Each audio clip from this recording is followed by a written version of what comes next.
আসরের ময়দানে এটা কিন্তু জিজ্ঞেস করবে না, এই তুই যারে ভোট দিলি সে যে পাশ করলো না, তুই কেন দিলি তারে, এটা কিন্তু জিগাইবো না।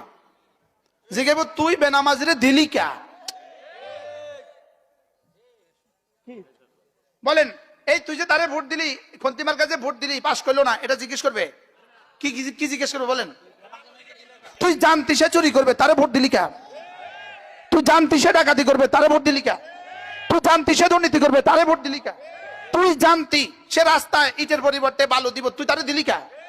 তুই জানতি সে রডের পরিবর্তে বাঁশ দিবে, তারে দিলি কে? এই জন্য আমি পচলেও আমার ভোট পচে গেলেও আমি পচবো না। কি বলছি কিচ্ছু বুঝেন না। হুজুর একটা সালাম দেন।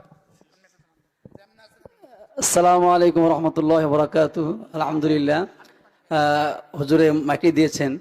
আমি আপনাদের সন্তান এবং যে তেলাওয়াত করেছে আনাস, লোপাড়া গ্রামের আপনাদের এলাকার, সে মক্কা শরীফে 123টি দেশের মধ্যে প্রথম হয়েছেন। সে আমার ছাত্র। আমাদের কাজে এটা, আমরা ভালো ভালো হাফেজ তৈরি করি আর বিশ্ব চ্যাম্পিয়ন বানাই বাংলাদেশের জন্য। বাংলাদেশকে আজকে কোরআনের জন্য পুরো পৃথিবী চিনে। তো আমি আপনাদের এলাকার সন্তান হিসেবে সরালে আশুগঞ্জ থেকে হাত পাখা মার্কাই নির্বাচন করবো ইনশাল্লাহ। আল্লাহ তাআলা যদি ফয়সালা করে, আপনারা যদি দোয়া করেন, ইনশাআল্লাহ এই সরাইল আশুগঞ্জকে এমন রোল মডেল বানাবো, পুরা পৃথিবী ইনশাআল্লাহ দেখবে যে সরাইল আশুগঞ্জ কত সুন্দর ইনশাআল্লাহ। কারণ আমরা পুরা পৃথিবী ঘুরেছি, আমরা মাহমুদ আফিন্দির বয়ান শুনেছি, আমরা মুরসির বয়ান শুনেছি, কিন্তু হুজুরের মতো এরকম বয়ান আমরা শুনি নাই। আল্লাহ তাআলা যেন হুজুরকে দীর্ঘ নেক হায়াত দান করেন।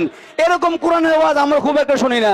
আল্লাহ তাআলা হুজুরকে যেন কবুল করেন এবং আপনারা হাত পাখা মার্কা ভোট দিবেন। যদি হাত পাখা মার্কা বিজয়ী হয়, ইনশাআল্লাহ সরার পুরো পৃথিবীর মধ্যে একটি রোল মডেল হিসেবে পুরো পৃথিবীর কাছে এটা নমুনা হয়ে থাকবে ইনশাআল্লাহ। আল্লাহ কবুল ফরমান।